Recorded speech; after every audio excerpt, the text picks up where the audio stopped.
Hi everyone, Euclid here. So, I'll admit, I kind of underperformed last year. Last year was very hard for me both creatively and mentally, but I'm ready to start fresh this year. I want to devote more of my time to making videos, and of course, working on the various projects I've shown you. But for this year, I have something that's superseded all other projects in my mind. Don't get me wrong, I love my universe, the Consortium, always have, and always will. But I feel as if I can do so much more with another universe I've had on the back burner for quite a while.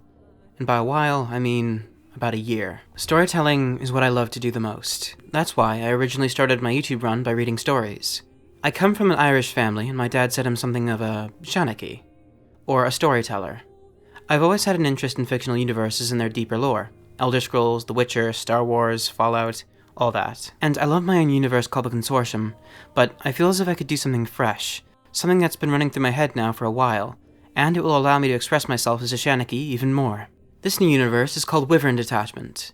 So think of a fantasy setting. Elves, dragons, orcs. Now imagine all that in the time frame of the beginning of our own world's 20th century. Great wars, new inventions, gilded uniforms, trenches, and some pretty awesome facial hair.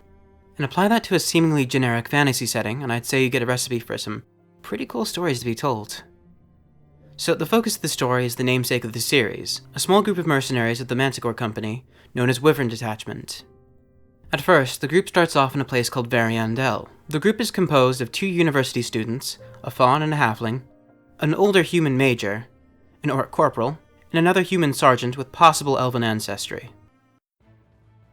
The faun, who goes by Maruska Miryanova, is from the Tsardom of Dubovka, but lived to see the Kaiser of Dratzenberg conquer the land she inhabited.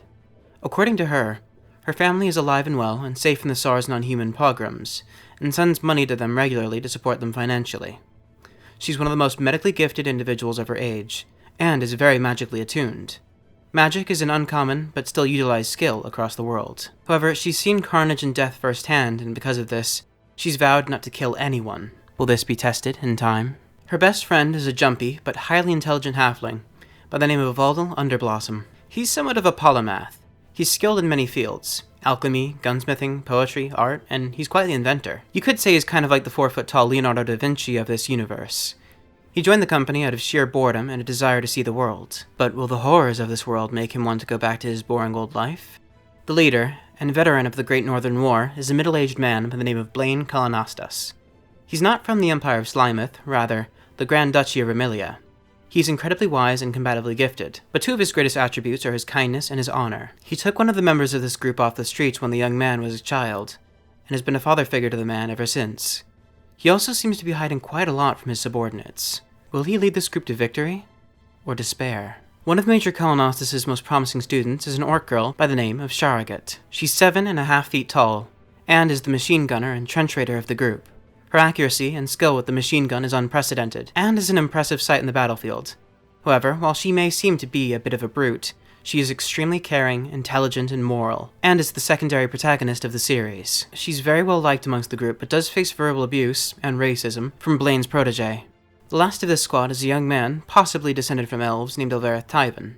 He grew up on the streets in a gang of pickpockets, but was eventually found by Blaine, who took the young man under his wing. Alvereth simply likes to be called by his last name, Tyven. He treats his subordinates poorly and shrugs off Blaine's suggestions. He's pig-headed, prejudiced, and somewhat of a broken person inside. He treats Sharagat the worst, since he has a history with orcs, but heavily respects his mentor. Now, with all the characters introduced, I'd like to say that I wish to turn this into one big running audio drama series. And yes, I will be voicing Tyven. I feel that voicing a character like this will improve my skills as a voice actor and overall storyteller. I feel Tyven will be a person who will probably not be well liked by the listener for his behavior, but he is a character that goes through the most character growth in this series, I feel. He won't just be your run-of-the-mill anime protagonist, chosen one type. That I can promise. Anyway, thanks for listening to me ramble on about this, and expect the first episode of the audio drama to come out sometime later this year. I'm thinking early to mid-spring, but you never know. Also, I'm not quite sure where I should post the first episode. There will be death, gunfire, explosions, and yelling, so it won't exactly be ASMR, now will it? That being said, I feel I should post it to my ASMR/audio channel. Or do you feel that it should be posted here? Let me know in the comments. Thank you, and I hope to see you in the next video.